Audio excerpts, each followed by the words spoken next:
Hello everyone, this is TubeMix here, and welcome.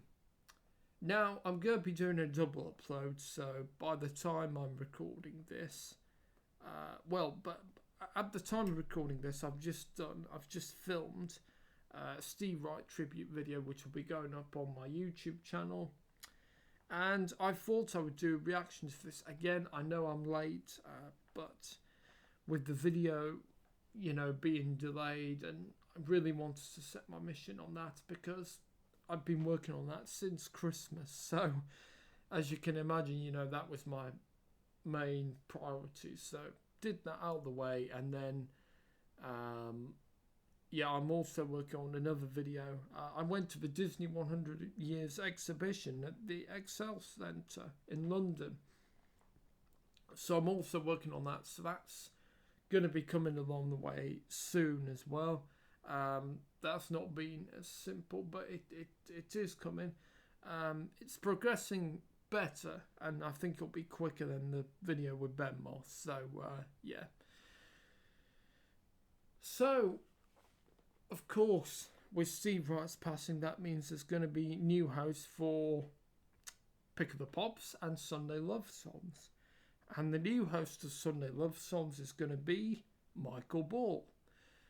Now, this was really interesting, I thought, because, of course, Michael was on before, has been on before Sunday Love Songs in the 11 till 1 slot.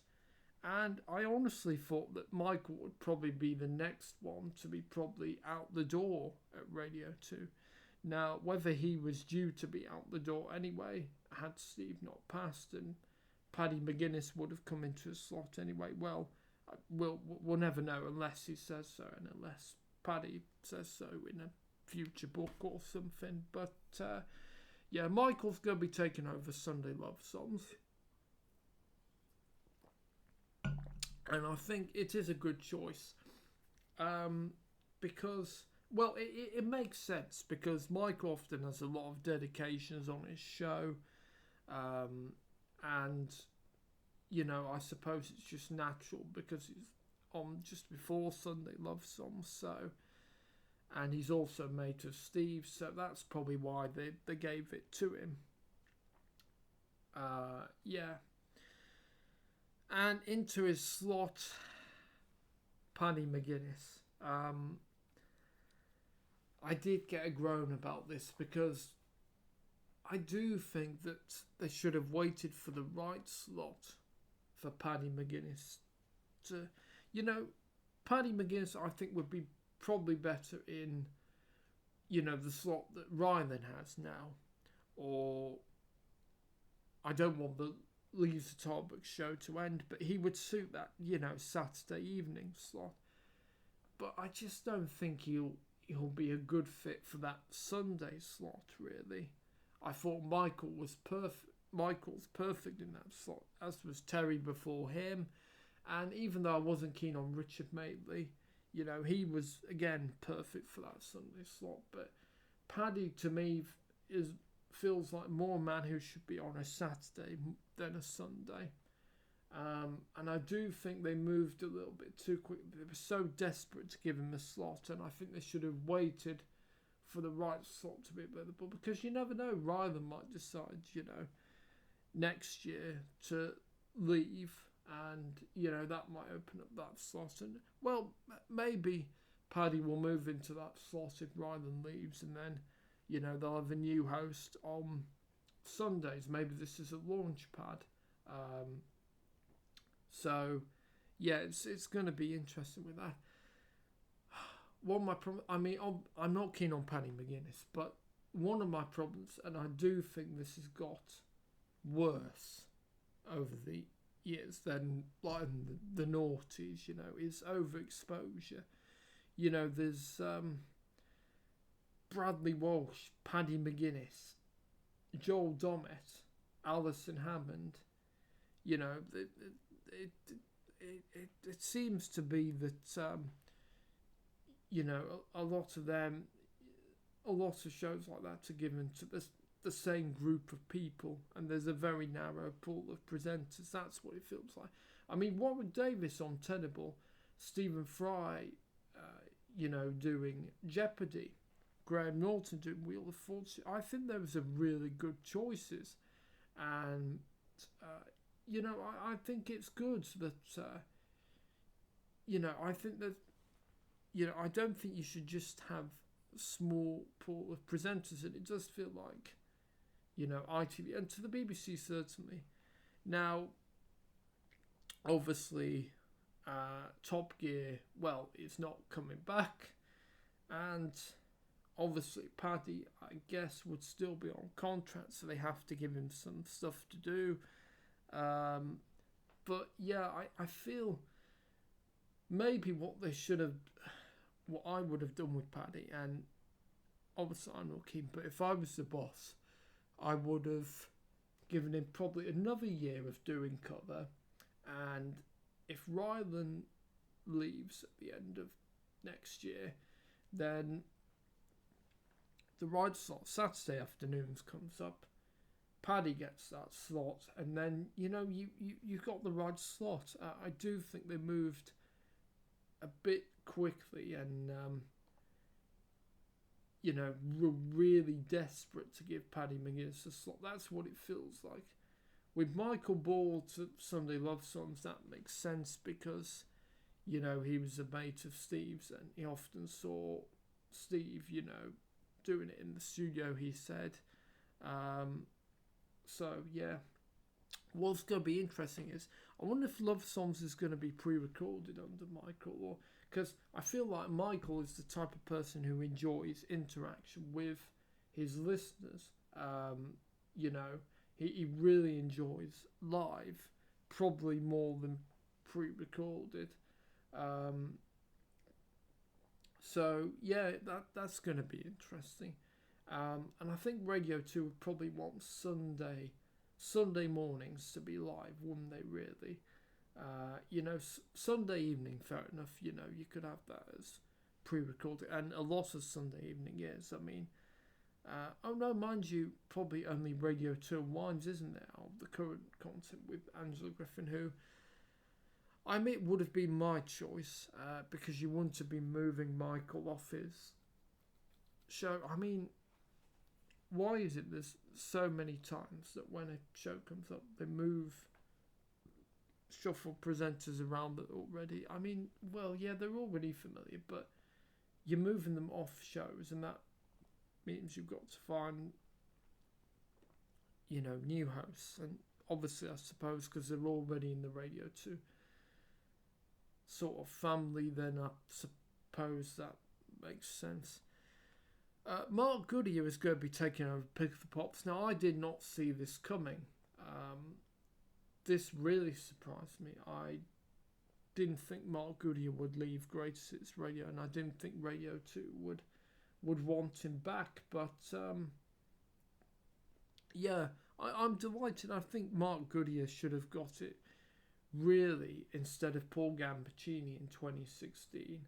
I just think he's so perfect for it. And Paul Gambaccini really is the kind of guy who's got so many stories to tell, and you can't really do that with Pick of the Pops, and I felt he was really wasted on that show, whether Mark was perfect for it.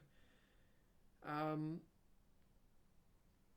wasn't a fan of Steve's take on Pick of the Pops. I don't think he really suited it either. I think he suited it more than Gambo, but I think Mark probably suits it more than Steve and Gambo put together. So yeah, Mark Goodyear takes over from July, which is quite funny because I was thinking back to this because Paul Gambaccini took over in July 2016. And in fact, the interesting thing about this is the last time these shows changed, Sunday mornings and Pick of the Pops, was 2016. Because in the April of 2016, Michael replaced Terry, and in July of 2016, Paul Gambaccini replaced Tony Blackburn. Now, obviously, the circumstances were a bit different. Obviously, Terry's passing and Tony Blackburn being sacked was, well, just look it up. I I still can't quite get my head around it. Anyway, but yeah, I think Mark Goodyear is more suited for it, and I'm looking forward to hearing him take over. I do kind of wish that they'd bring back the old sort of retro jingles.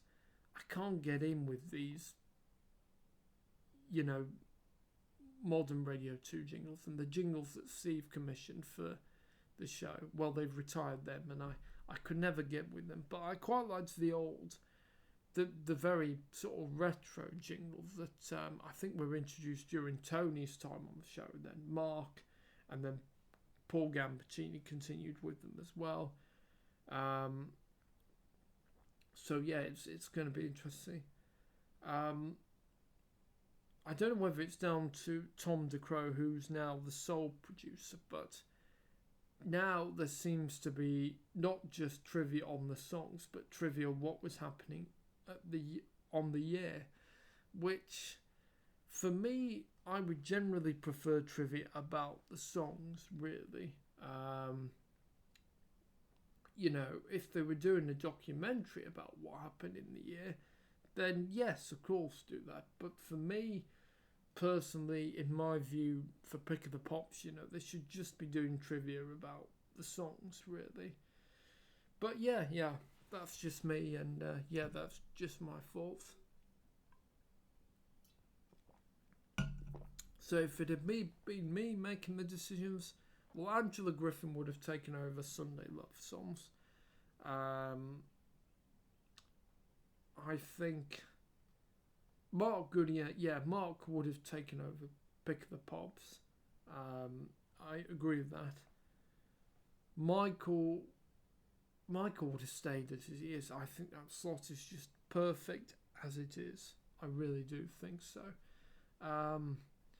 But it'd be interesting to see whether Paddy's show will bring back the live sessions that Terry and Michael used to have, which it's kind of a shame they used to call it the Musicians Circle, I seem to remember. They used to have live sessions in the studio because I think that began, well, I never used to listen to it, but before Sir Terry took over the slot,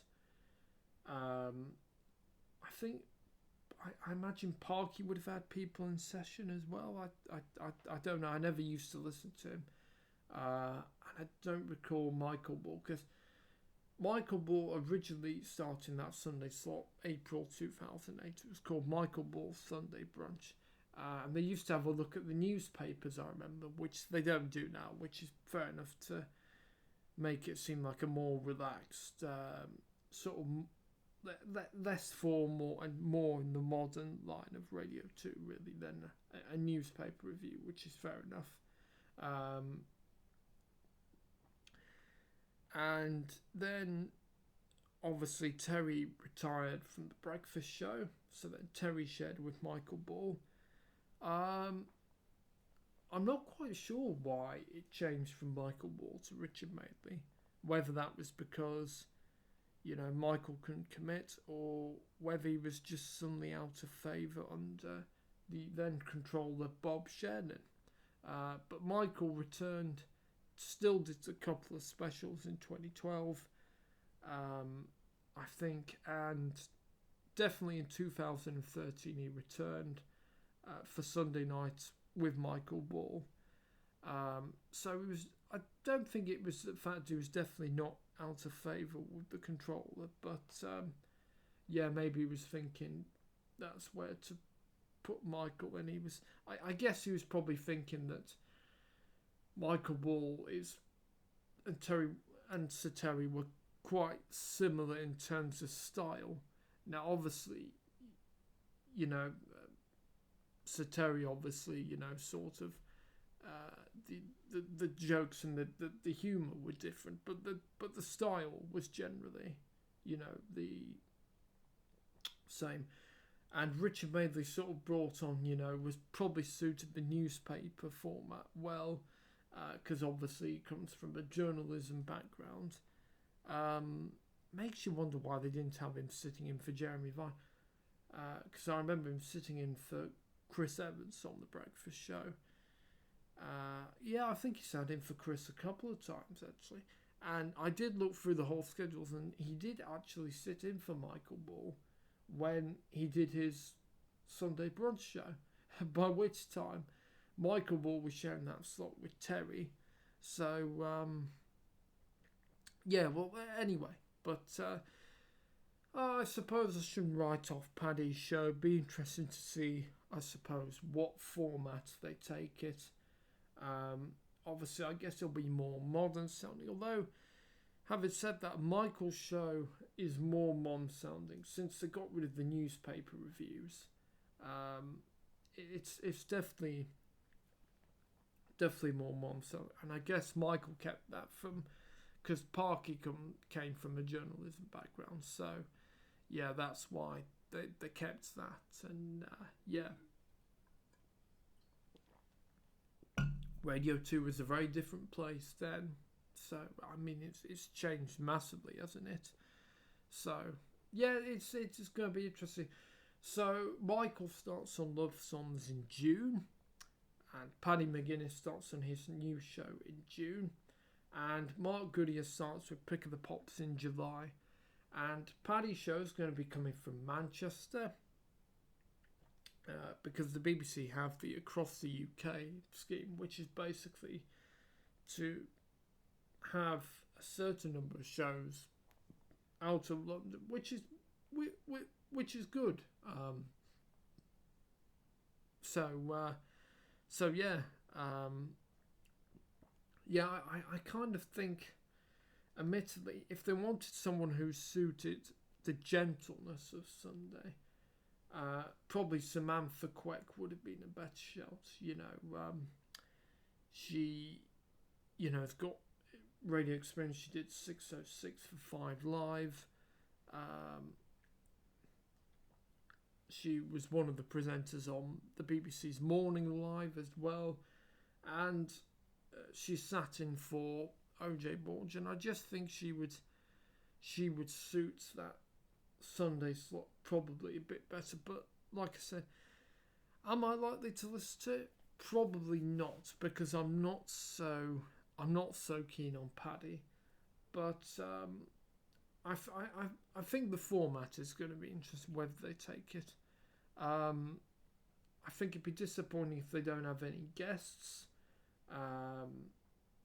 Whether it's going to be yet another show that is cut down to budget and no guests, and I think that's going to be a great shame. In which case, well, it won't be worth listening, because On the Ball will be going, that won't be on the new show, and so yeah, once that's gone, and then if they don't have any guests, then yeah, that'll certainly be a no-go area for me. But yeah, we'll see. I definitely listened to Mark Goodyear on Pick of the Pops. And Michael on Love Songs, I'm not quite sure. Love Songs has never been a must listen to me. I have really enjoyed Nicky Chapman doing it. And really enjoyed Angela Griffin. But I kind of think Michael is a bit wasted on Love Songs because he's been... It's while it's the right move, it's also demotion because... he's limited to reading dedications, and Love Songs is a pretty set in stone format. With his slot now, he's a lot more freer. He's got the on the ball quiz, he's got interviews, so I kind of feel that again, Angela Griffin would have been a better choice because, well, she sat in that slot before, and it's a promotion from Radio 2 Unwinds, that 10 p.m. slot on a Sunday, which is not the biggest slot, is it? So yeah, would have, I think, be that rather than demoting Michael. But again, I know why they've chosen, and obviously it wasn't easy decisions for Helen Thomas to make, because of the circumstances, of course. But yeah, she had to make them, and you know, who knows? I mean, like I said, you know, we might have a situation where, you know, Zoe Ball, she returned to Radio 2 doing Saturday afternoons in 2017, and because of Chris Evans leaving Breakfast at the end of 2018, then that means Zoe ended up doing her Saturday show for just a year and then went to Breakfast. So it could actually be a case of, you know, Paddy does his Sunday show for a year, Ryland leaves, that slot opens up for Paddy, and yeah, so yeah, there could be that, and it'd be interesting to see if, you know, if that's what the case, who would replace Paddy on that Sunday morning slot. I guess they'd still want it to come from Manchester, but then if Paddy took over Saturday afternoons, then I guess Saturday afternoons would also come from Manchester as well. And I wonder if actually Sally Bozeman would probably leave if that's the case, because you know, I don't think she'd want to be just in a studio on her own, would she? Occasionally talking to Paddy while he's in Manchester, really. So, yeah, I don't know. Anyway, I mean, that's hugely hypothetical. And, well, talking of Zoe, also condolences to her mother, Julia. She was diagnosed with cancer, and she's passed away. So condolences to Zoe and her family. So yeah, hard time. And Gabby Roslin, good mate of Zoe's. They've known each other for a long time, and she's been, you know, ready in the wings, and as you know, was obviously doing a great job of sitting in for Zoe. And such a good choice and mate of Zoe, and yeah, be interested to see if Gabby, you know, gets a regular slot as well. I mean, I wonder, you know, I also wonder that, you know, because Love Songs, the situation sorted out, whether, you know, Gabby will be Zoe's main stand-in now, because it used to be, well, it used to be Nikki and Gary.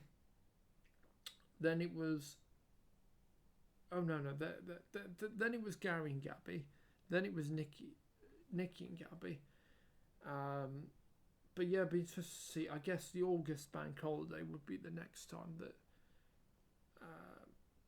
Zoe would be off, and if Nikki wasn't doing Sunday Love Songs, then maybe she would sit in for the breakfast show. It might be that Nikki actually moves to be Sarah's cover now, maybe. So yeah, anyway, huge hypothetical. So that's my reaction. Yeah, big changes.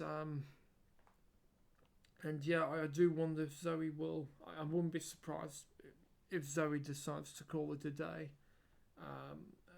Breakfast. I believe she's contracted till 2025, but it might be that you know, 5 years of getting up at stupid o'clock in the morning, and you know, the passing of her mother. You know, I think, you know, actually, this has given me some thought, and actually reflected at the end of this. You know, I want to do some other things. So yeah, and good. Although I hope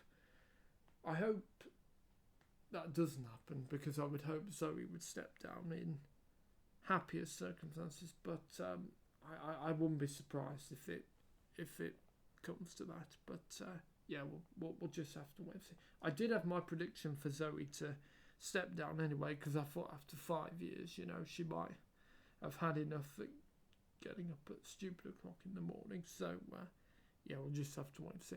If you want to, feel free to like, share, comment and subscribe to the TubeMix YouTube channel. So the next video is going to be, as I said, took some video and some images of the fantastic exhibition which has been touring around, and in the UK it's in London. called Disney 100 Years of Wonder, and it is just absolutely brilliant. I had, I,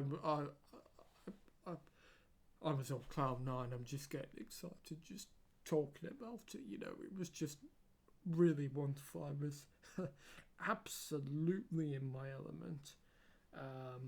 It was just absolutely wonderful. So I took quite a few videos and took loads of photos. So yeah, there'll be that. And just me telling you about, you know, what was about the exhibition, what my favourite bits was. So yeah, that's going to be the next video. So that's going to be, well, I'll try and get it up in the week, so end of April. If not, it'll be early May. Again, I'm sorry I've not uploaded recently. Oh, I don't know what's happened. Yeah, everything has seemed to fall apart, hasn't it, regarding to uploading the channel. You know, I often get some swings and yeah, it's falling apart a bit. But hopefully, and I'll say this cautiously because, you know, I don't want to make any promises, but hopefully now it should be plain sailing. But yeah, we'll have to wait to see. If you want to, feel free to like, share, comment, and subscribe to the TubeMix YouTube channel. And yeah, I'll see you next time. Bye bye.